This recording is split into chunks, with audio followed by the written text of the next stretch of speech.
Baik, Om Swastiastu. Sebelumnya perkenalkan saya Eka Putra Karmayasa dengan NIM 231705126 dari kelas 4D S1 Akuntansi. Eh, Dalam video ini saya ingin menyampaikan hasil analisis laporan keberlanjutan. Nah, perlu diketahui pada laporan keberlanjutan ini saya mengambil laporan keberlanjutan tahun 2023 dari perusahaan PT Jaya Agra Wati Tbk.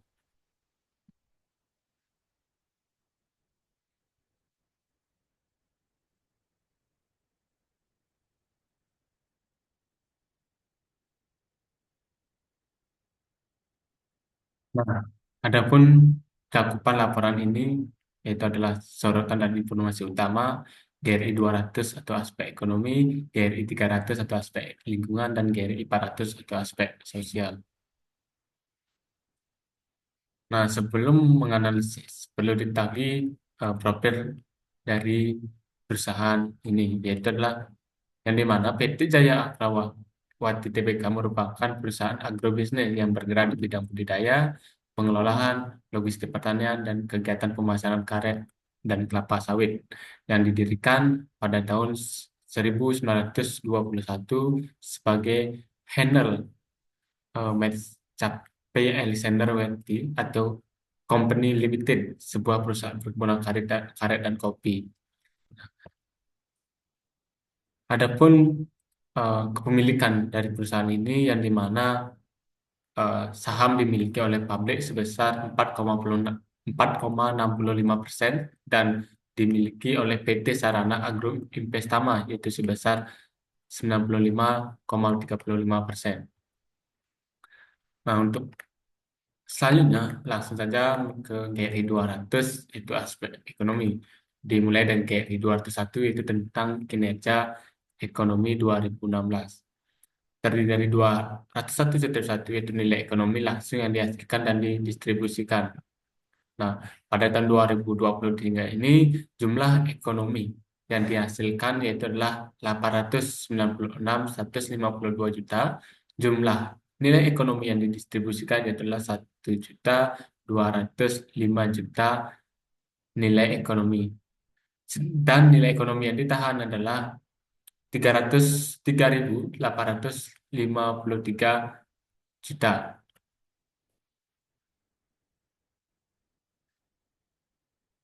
Nah, sepanjang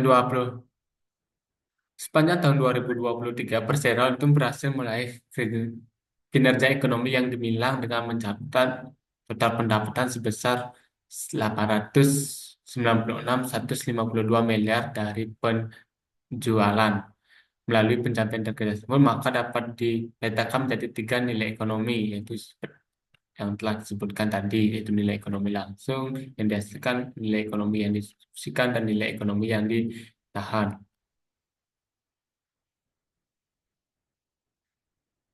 Nah, selanjutnya adalah GRI 205, yaitu tentang anti korupsi 2016. 2005 sudah satu operasi-operasi yang dinilai memiliki risiko terkait korupsi.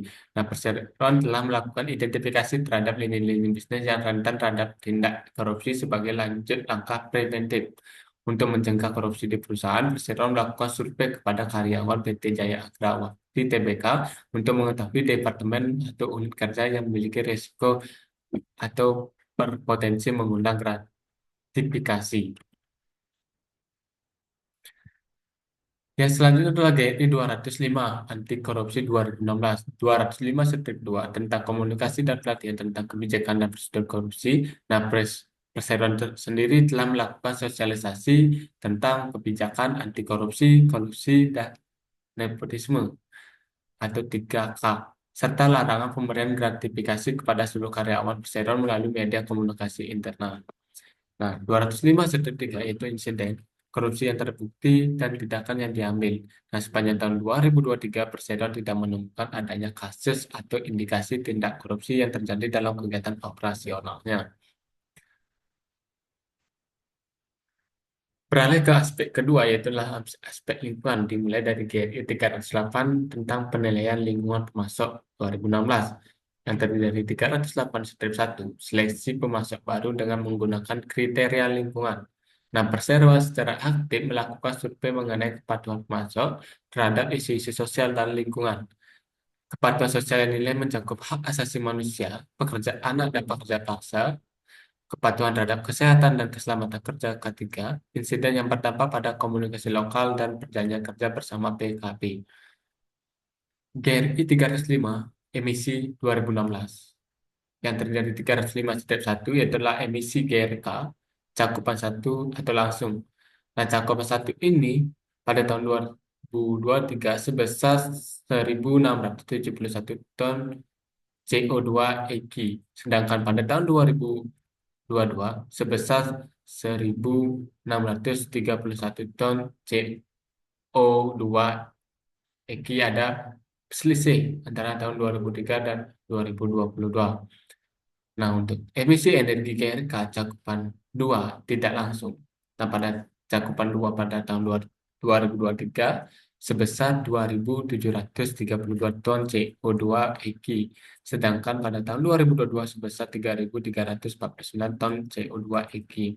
Nah, Perseroan telah melakukan perhitungan emisi GRK gas rumah kaca, emisi GRK eh, cakupan 1 dan 2 pada tahun 2023. Nah, total keseluruhan emisi yang dihasilkan mengalami peningkatan yang tidak signifikan. Selanjutnya adalah GRI 305 emisi 2016, yaitu adalah dilanjutkan dengan 305-3 itu adalah emisi GRK cakupan 3 tidak langsung lainnya. Nah, Perseroan belum menghitung emisi GRK tidak langsung lainnya atau cakupan 3 yang bersumber dari aktivitas pihak eksternal. Perseroan juga melakukan perhitungan terhadap gas perusak ozon, polutan organik yang persisten (POP), senyawa organik yang mudah menguap (VOC), serta partikulat atau PM dan emisi udara signifikan lainnya. GRI 302 energi 2016, 302 strip 1 tentang konsumsi energi dalam organisasi. Nah, pada tahun 2023 total konsumsi energi oleh perusahaan ini adalah 34.253 kg dan tahun 2022 35.853 kg. Ini merupakan gabungan dari bahan bakar minyak dan listrik. 302-2 konsumsi energi di luar organisasi. Nah, perusahaan sendiri menggunakan energi dari sumber energi terbarukan dengan memanfaatkan kembali limbah kelapa sawit, yaitu cangkang sawit sebagai pengganti solar untuk mengoperasikan heat exchanger pada mesin pengolahan karet. 302-3 tentang intensitas energi. Nah, intensitas energi merupakan parameter untuk mengukur efisiensi energi. Nah, Perseroan menghitung intensitas energi menggunakan total konsumsi energi kemudian dibagi dengan total produksi karet, kelapa sawit, kopi, dan teh. Berikut adalah nilai intensitas energi pada tahun 2023 yaitu 0,20 kg per tahun, sedangkan 2022 itu adalah 0,23 kg per tahun.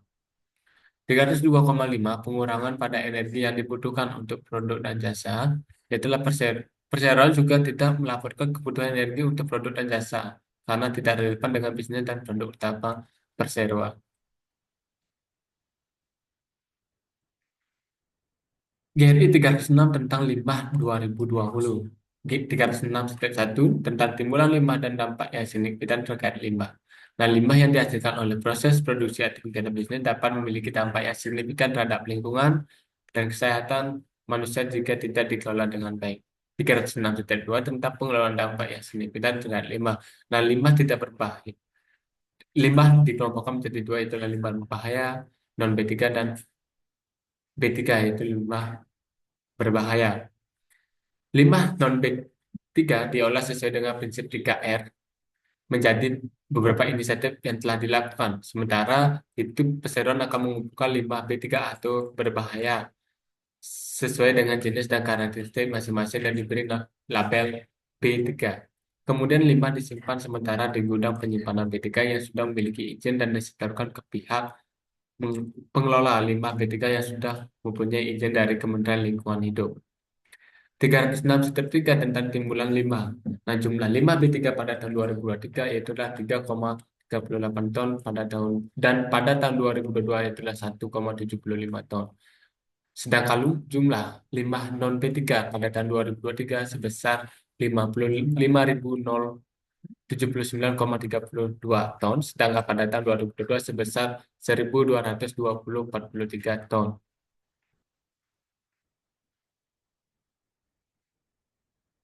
Aspek lingkungan selanjutnya adalah GRI 304 tentang keanekaragaman hayati 2016.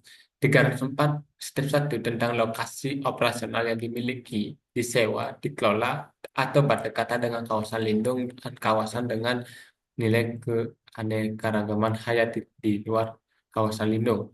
Nah, pada tahun 2019, Perseron melakukan kajian NKT pada anak perusahaan KJW. Perusahaan telah menampungkan kajian NKT pada KJW yang menghasilkan kesimpulan bahwa total sekitar 0,67% atau sekitar 83,97 hektar konsesi perseroan terindikasi sebagai area NKT. Studi NKT tersebut juga memberikan rekomendasi mengenai rencana pengelolaan dan pemanfaatan yang tepat untuk memastikan dan mempertahankan perlindungan kualitas di dalam wilayah NKT perseroan. Aspek yang terakhir adalah aspek sosial. Yang pertama adalah GRI 403 tentang kesehatan dan keselamatan kerja 2018 yang terdiri dari beberapa sub, yaitu 403-1 yang tentang sistem manajemen dan keselamatan dan kesehatan kerja. Nah, perseroan menggunakan sistem ataupun metode hazard identification, risk assessment, dan control sebagai sistem manajemen K3. 403-2, identifikasi bahaya, penilaian risiko, dan investigasi insiden. Nah, identifikasi bahaya terkait pekerjaan dan penilaian risiko secara rutin dilaksanakan dan dievaluasi setiap bulan pada saat pertemuan P2K3 guna meningkatkan budaya sadar K3 dan pengelolaan aspek K3 untuk mencapai kondisi zero lost time injury di seluruh area operasi perseroan. 403-2 tentang layanan kesehatan kerja. Nah, dalam perusahaan ini menyediakan berbagai layanan kesehatan kerja yang terdiri dari penyedia fasilitas pemeriksaan kesehatan atau medical check-up yang dilaksanakan secara rutin. Yang kedua adalah fasilitas kesehatan berupa kontak P3K yang diletakkan di setiap titik eh, setiap titik di suatu perusahaan tersebut. Yang ketiga adalah program asuransi kesehatan yang mencakup fasilitas rawat inap dan rawat jalan. Nah, asuransi ini diberikan kepada seluruh karyawan yang bekerja di perusahaan itu. Yang terakhir adalah bekerjasama dengan puskesmas dan posyandu untuk eh, mempermudahkan ketika ada karyawan yang sakit di lokasi kerja, sehingga kerjasama dengan puskesmas dan posyandu adalah langkah yang benar-benar baik untuk dilanjutkan. GRI 403-4 tentang partisipasi, konsultasi, dan komunikasi pekerja tentang keselamatan dan kesehatan kerja. Dan dalam menerapkan SMK3 di lingkungan perseroan, panitia pembina keselamatan dan kesehatan kerja yang telah dibentuk oleh perseroan memiliki peran yang penting dalam keterlibatannya. P2K3 ini terdiri dari para karyawan pada setiap tempat operasional perseroan. 403-6 peningkatan kualitas kesehatan pekerjaan. Perseroan memfasilitasi karyawan dengan fasilitas yang dapat menunjang kesejahteraan karyawan, antara lain berupa fasilitas koperasi karyawan, rumah yang layak, masjid, dan juga gedung olahraga serbaguna. 403-7 tentang pencegahan dan mitigasi dampak dari keselamatan dan kesehatan kerja secara langsung terkait hubungan bisnis. Nah, kegiatan tersebut adalah menyediakan alat perlindungan diri, APBD, melakukan kampanye menjaga kebersihan, dan juga menerapkan protokol kesehatan yang ketat. GRI 403 tentang kesehatan dan keselamatan kerja 2018.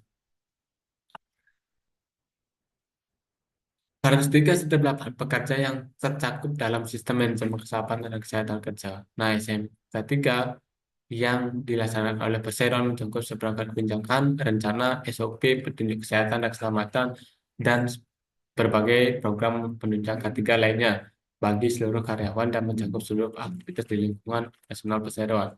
Nah, pada 3/9 tentang kecelakaan kerja pada tahun 2003 masih terdapat kecelakaan kerja yang mengakibatkan hilangnya jam kerja. Nah, berdasarkan data pada laporan kepentingan tersebut, ditemukan bahwa kecelakaan kerja dikelompokkan menjadi beberapa, ada cedera ringan, cedera sedang, cedera berat, dan meninggal dunia. Nah, cedera ringan itu berjumlah 13, cedera sedang itu berjumlah 3, cedera berat berjumlah 2, serta meninggal dunia 1 sehingga jumlahnya adalah 19.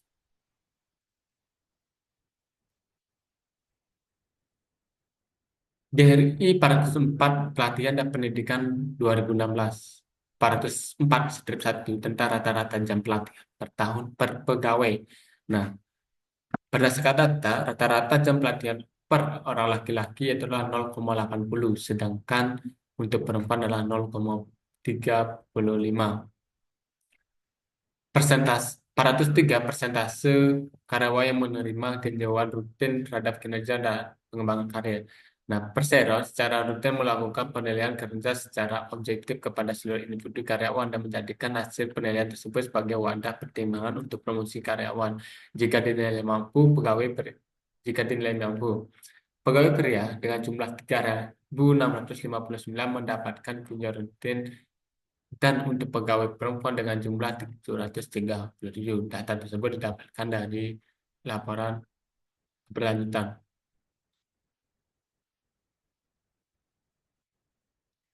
GRI 413 tentang masyarakat lokal 2016.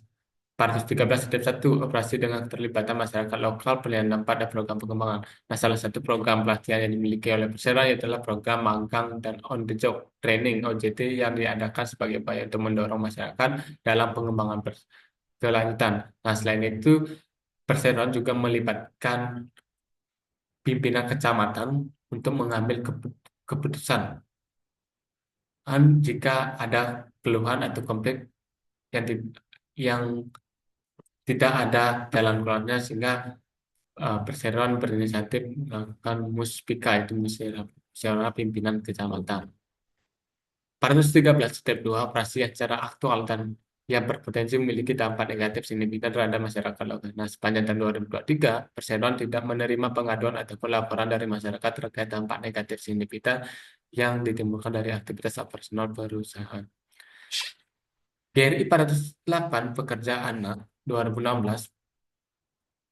408 itu tentang operasi dan termasuk yang berisiko signifikan terhadap insiden pekerjaan anak. Nah, penilaian khusus tentang dampak kegiatan personal perseroan terhadap hak asasi manusia akan dilakukan di masa mendatang sebagai wujud menjaga komitmen perseroan dalam menjunjung tinggi dan menghormati hak asasi manusia.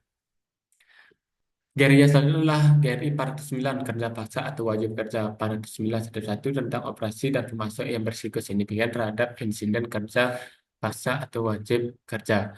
Sebagai wujud nyata penerapan HAM dalam kegiatan operasional perseroan, tidak memperkerjakan anak di bawah umur, tidak melakukan pemaksaan dan proses ketenaga kerjaan. GRI 412 Penilaian Hak Asasi Manusia 2016. 412 step 2 adalah pelatihan karyawan mengenai kebijakan atau prosedur hak asasi manusia. Nah, perseroan berupaya untuk secara berkelanjutan meningkatkan kesadaran HAM di lingkungan operasional serta melakukan survei dan sosialisasi HAM pada masa mendatang akan dilakukan melalui pelatihan khusus mengenai kebijakan dan penerapan HAM. Partai 12 step 3 perjanjian dan kontrak investasi signifikan yang menyusun klausul hak asasi manusia yang telah melalui penjaringan hak asasi manusia. Upaya tersebut akan dilanjutkan dengan memasukkan aspek penerapan HAM ke dalam klausul pada kontrak perjanjian bisnis perseroan. Nah, sekian dari presentasi saya. Mungkin presentasi ini jauh dari kata sempurna, hanya kata maaf dan terima kasih yang dapat saya ucapkan. Terlalu banyak kekurangan yang saya miliki, bukan kesalahan, tapi merupakan keterbatasan pada diri saya. Akhir kata, saya tutup dengan pamit santi. Om Santi, Santi, Santi, Om.